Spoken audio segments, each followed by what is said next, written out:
ang mga kamay. Pinuksan niya ang takip ng piano na may malambot na pagtunog. Pagkatapos nito, iniunat niya ang kanyang mga kamay upang pindutin ng mahina ang mga susi. Nakatayo lamang siya doon, naglalaro ng piano gamit ang isang kamay, ngunit ang kaaya-aya na himig ay nagsimulang mag-echo sa paligid ng malaking bulwagan. Sa bawat paggalaw ng kanyang mga daliri, ang melody ay nagbabago sa pagitan ng mga tono ng kaguluhan, mapanglo, at malalim na tunog. Ang makinis na musika ay isinama sa isang perpektong ritmo at casual na paraan na nilalaro. Habang marami sa mga taong naruroon ang nakakaalam ng kaunti tungkol sa musika, maaari nilang malabong maunawaan ang paraan ng paglalaro ni Harvey ng piano ay mas mahusay kaysa sa Jamie's. Ang ekspresyon ng mukha ni Nia ay lumala ng hindi kapani-paniwalang nakatago. Pakiramdam niya ay labis siyang napahiya. Sa una, nais niyang gamitin ang kanyang balak upang ipakita kung paano maging pambihira si Jamie. Hindi kailanman nangyari sa kanya na ang live-in na asawa ni Mandy ay marunong maglaro din ng piano. Inilantad pa niya ang pekeng kilos ni Jamie na naglalaro ng piano ngayon. Bigla, nahihiya at nakakahiya si Nia. Pagkatapos, natapos ang isang kanta. Ang bawat tao'y nalubog pa rin sa musika, at ang ritmo nito ay nag-echo sa kanilang isipan. Hindi nila mabawi ang kanilang mga pandama sa loob ng kaunting oras. Ay, ito talaga ang maalamat na live-in son-in-law. Ang isa sa mga babaeng kamag-aral ay nagulat. Kinutya nila si Harvey dati, ngunit ang pagganap ni Harvey ay lampas sa paghahambing pagdating sa kanilang asawa. Paano posible para sa walang halaga na piraso ng basura? Nanlaki ang mata ni Cecilia. Napuno siya ng kawalan ng paniniwala. Ang cute na bibig ni Angel ay bahagyang nakabukas ng bahagya. Ang sorpresa ay may kulay sa kanyang mukha. Tila ito ang unang araw na kilala niya si Harvey. Nakatayo sa harap nila, si Harvey ay tila naiiba sa walang halaga na live-in son-in-law na kilala niya. Kahit na siya ay medyo mahirap at mabagsik, ang kanyang disposisyon at pangangibabaw ay naging isang kakaibang tao. Sa palagay ko ang paglalaro ng cotton candy ay higit pa o mas mahirap kesa ganito. Magaan ang sinabi ni Harvey, lumilitaw na nakaka-relax at hindi marunong. Hindi siya naglaro ng anumang partikular na kanta ngayon. Niloloko lang niya. Gayunpaman, kahit na ang uri ng casual na paglalaro ay mas mahusay kaysa sa sadyang pagpapanggap ni Jamie. Ang mukha ni Nia ay lumala ng lumala. Maliwanag, ang walang halaga na piraso ng basura na ito ay may sariling kasanayan na partikular na mahusay siya. Kung kilala niya kanina, hindi niya papayagan si Jamie na maglagay ng naturang palabas. Pagkatapos ng lahat, ang Ferrari na nakapark sa pintuan ay higit pa sa sapat upang lumikha ng isang pakiramdam ng paninibugho sa iba. Ngayon, siya ay labis na awkward at napahiya. Ano ang iyong niningisi tungkol sa? Sino ang nakakaalam kung mayroon ka? Naglagay ka rin ng isang loudspeaker. Kinagat ni Nia ang kanyang mga ngipin at sinabi, naglagay ba ako ng isang loudspeaker?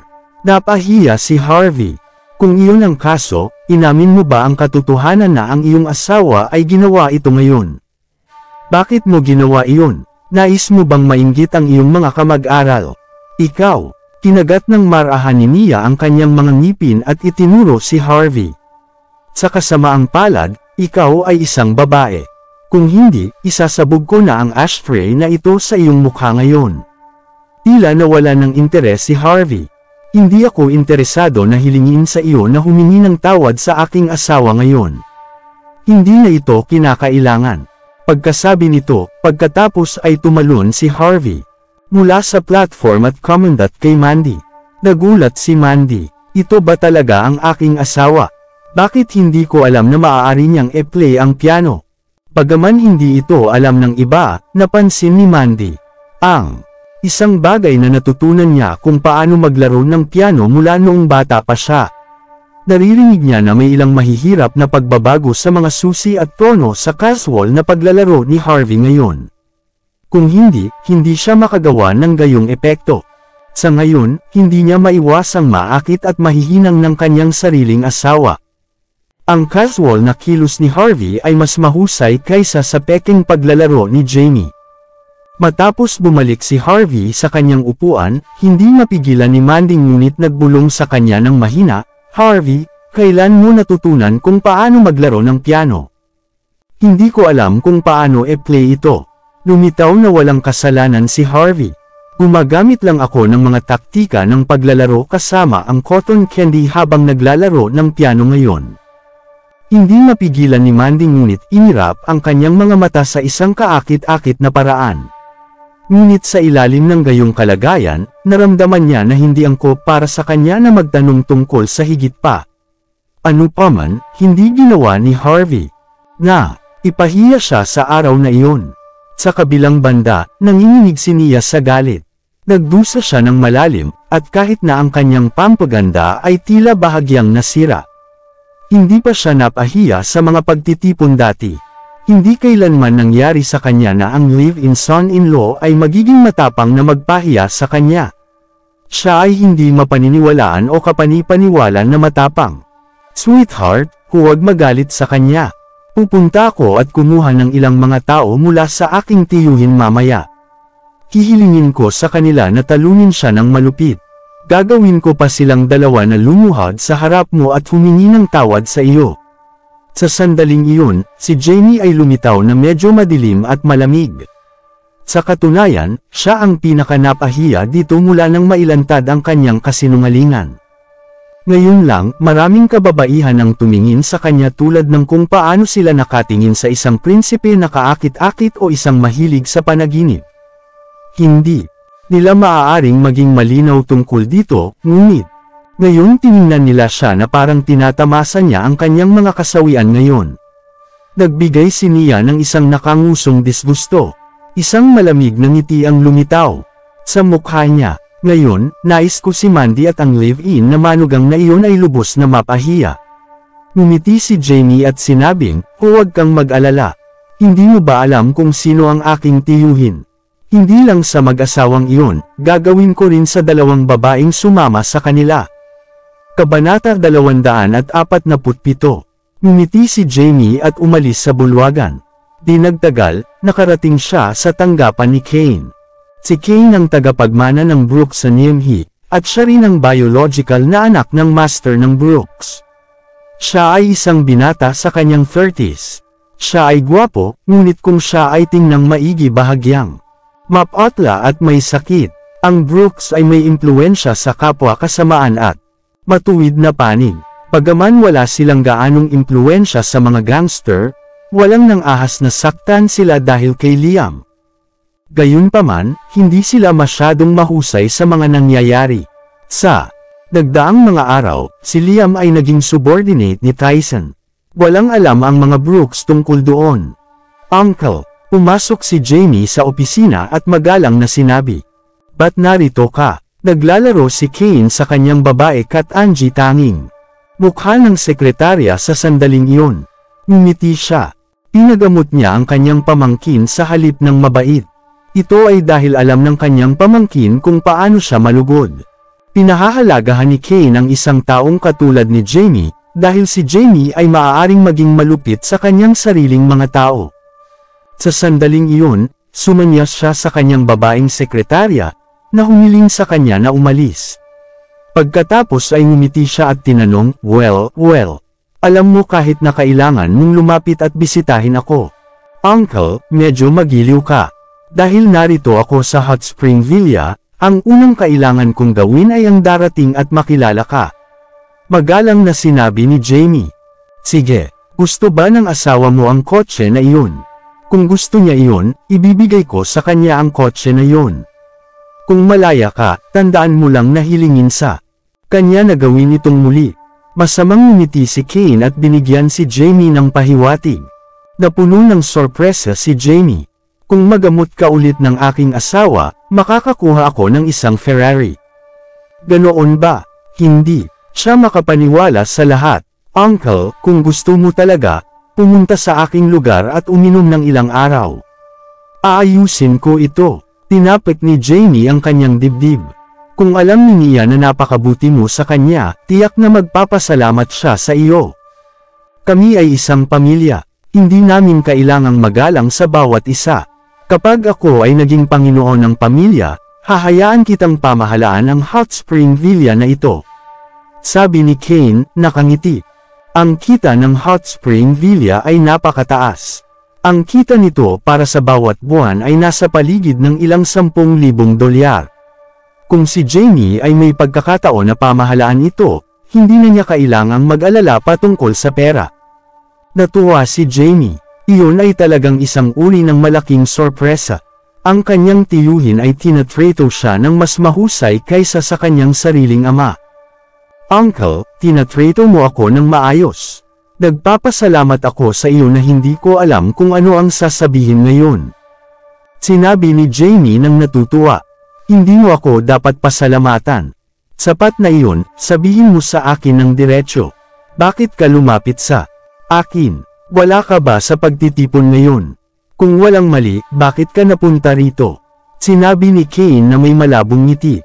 Uncle, kilala mo ako ng mabuti. Nagpakita si Jamie na awkward. Sa totoo lang, hindi ito malaki sa isang pakikitungo. Nais kong humiram ng ilang mga tao sa iyo. Babae ba? Si Kane ay sumimangot at sinabi. Hindi. Kailangan ko lang ng ilang mga bodyguard o ilang mga gangster na mahusay sa labanan. Lumikha si Jamie. Mabilis niyang sinabi kay Kane ang nangyari ngayon. Hindi niya binanggit ang mga mahahalagang katotohanan, at sinabi lamang niya kung ano ang nais niyang sabihin para lamang i-twist ang mga katotohanan sa paligid. Matapos marinig iyon ni Kane, siya ay nanloko. Sino ang impyerno? Isang live-in na manugang. Pinapahiya niya ang kanyang sariling uri, at siya ay isang walang halaga na sako ng basura. Gaano katindi ang pagpapahiya niya sa manugang na babae ng Brooks. Uncle, malinaw nilang alam na ikaw ang aking tiyuhin, ngunit hindi nila kami ipinakita ng anumang paggalang. Iyon ang dahilan kung bakit ako napunta sa iyo para humingi ng tulong. E paano kami ni Nia? Napahiya. Ngunit ang mahalagang bagay ay hindi namin hayaan kang mapahiya at ang mga Brooks. Sabay na sinabi ni Jamie. Sige. Alam ko ang tungkol dito. Maaari kang umalis muna. Mamaya, hihilingin ko ang ilang mga gangster. Napupunta. Babayaran nila ito. Sinabi ni Kane na may mapurol na tingin. Hindi nararapat na hilingin sa kanyang mga bodyguard na gawin ang ganoong bagay. Marahil ay kailangan niya upang makakuha ng ilang mga tao mula kay Liam. Di nagtagal, bumalik si Jamie sa bulwagan na may ngiti sa labi. Mabilis siyang pumunta kay Nia. Pagkatapos ay sinabi niya ng mahina, paano ito pupunta? Bibigyan ba kami ni Uncle ng kamay? Hindi lamang siya tutulong sa atin, sinabi rin niya ngayon na bibigyan kanya ng Ferrari. Sinabi pa niya na hayaan niya tayong pamahalaan ng Hot Spring Villa sa hinaharap. Ngumiti si Jamie. Napahiya kami sa iba. Paano na lang tatayo ang aking tiyuhin at panoorin na walang ginagawa? Maghihintay ka lang ng mabuti. Ipakita pagkatapos. Nang marinig iyon, naging mayabang si Nia. Naglakad siya patungo kina Harvey at Mandy sa kanyang mataas na takong, na medyo malakas na ingay sa sahig. Pagkatapos ay sinabi niya ng malamig. Anak kayo ng tipaklong. Sino kayo para saktan ako? Dadalhin ito ng aking tiyuhin sa kanyang sarili upang gumawa ng isang bagay tungkol dito. Maghihintay ka lang ng oras upang lumuhod sa harap ko at humingi ng awa sa akin. Hindi mo alam ng mabuti kung ano ang dapat at hindi mo dapat gawin. Ang isa sa inyo ay isang hindi kanais-nais na babae mula sa mga Zimmers, at ang isa pa ay isang walang halaga na live-in son-in-law. Gaano niyo ako siniraan? Gaano kakatapang na ipahiya ako? Gagawin kitang magdusa ng walang kahirap-hirap para dito. At ikaw din. Lahat kayo ay magdurusa ng labis. Sinabi ni Nia, na nagtuturo kay Angel at Cecilia ng buong pagmamalaki. Kabanata 248. Sa oras ng pagkain, nagbigay si Harvey ng isang dahilan na nais niyang pumunta sa banyo. Pagkatapos ay nagtungo siya upang tumawag sa labas. Kilala niya ang isang taong katulad ni Nia. Hindi niya kailanman matiis ang ganitong uri ng kahihiyan ng tahimik. Sinadya pa niya silang tinakot at binyantaan sila. Mamaya, maaaring mangyari ang isang bagay. Hindi natatakot si Harvey, ngunit hindi ito ang kanyang teritoryo. Kung may mangyari kay Mandy, mapupuno siya ng pagsisisi. Hindi siya pamilyar sa mga tao mula sa Brooks, ngunit mayroong isang tao na maaaring sugpuin ng mabuti ang mga Brooks, at iyon ay si Liam. Si Liam ay subordinate na ngayon ni Tyson.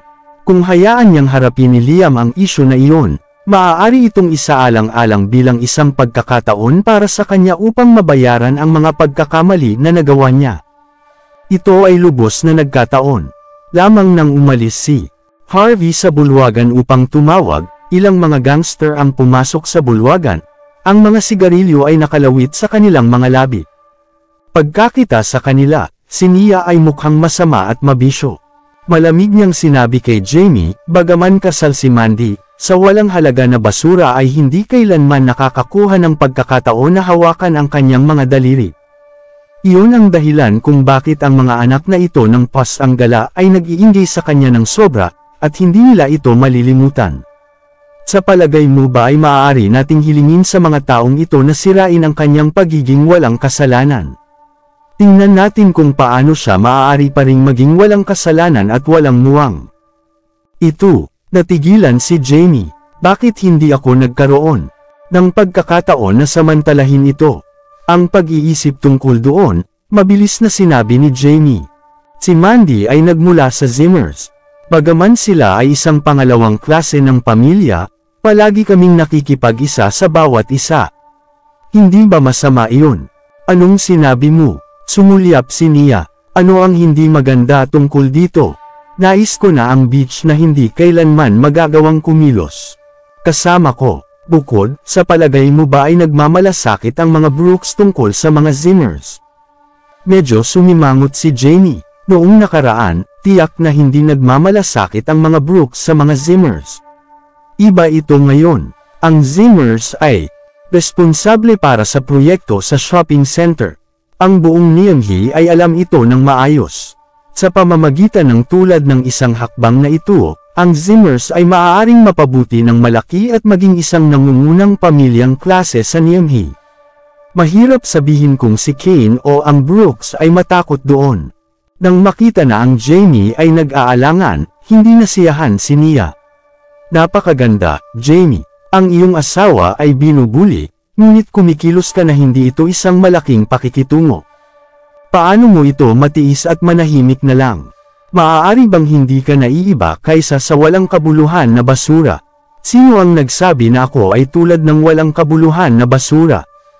Si Jamie ay lumabas na galit, at direkta siyang pinasigla. Kung iyon ang gusto ng aking asawa, pagkatapos ay kikilos ako. Nang naayon, agad siyang nagsenadoryas sa mga gangsters ng direkta.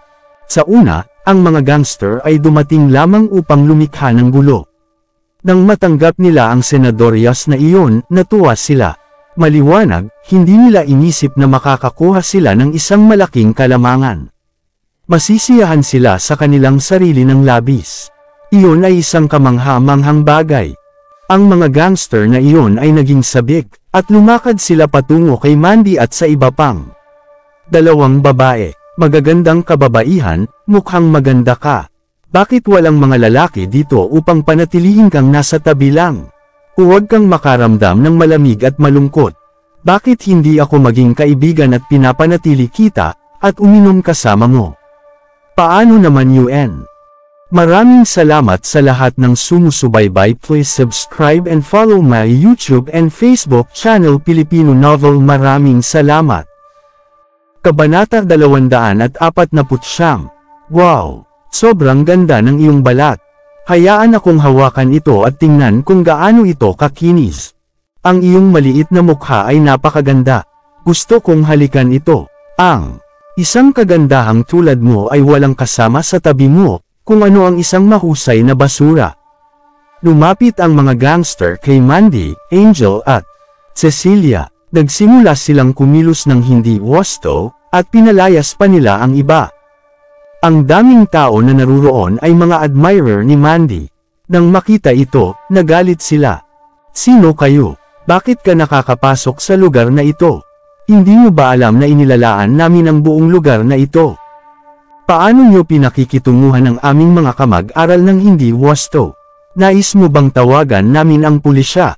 Tama iyan. Lumabas kaagad kayo dito. Hindi namin kayo tinatanggap dito. Ang ilang mga kamag-aral na lalaki ay sinabi ng tama. Ito ay isang pagkakataon para sa kanila na kumilos tulad ng mga bayani at e-save ang kanilang kagandahan. Paano nila ito palalampasin? Pak! Ang pinuno mula sa pangkat ng mga gangster ay sumulong at sinampal ang lalaki na kaklase na nagsalita lang. Pagkatapos ay sinabi niya ng malamig, sino ang impyerno? Gaano kakatapang kumilos ng labis? Nais mo bang kumilos tulad ng isang bayani at e-save ang mga kagandahan dito? Ang lalaking kaklase na sinampal ay humipo sa kanyang mukha. Pagkatapos ay sinabi niya ng malamig, gaano kakatapang na sampilan mo ako? Hindi mo rin alam kung sino ang nagdala sa amin dito. Siya si Jamie mula sa Brooks. Hayaan akong bigyan ka ng ilang payo. Huwag lumikha ng anumang problema dito. Kumilos si Jamie na parang walang narinig at wala siyang nakita. Nasiyahan siya sa kanyang pagkain at sa kanyang sarili.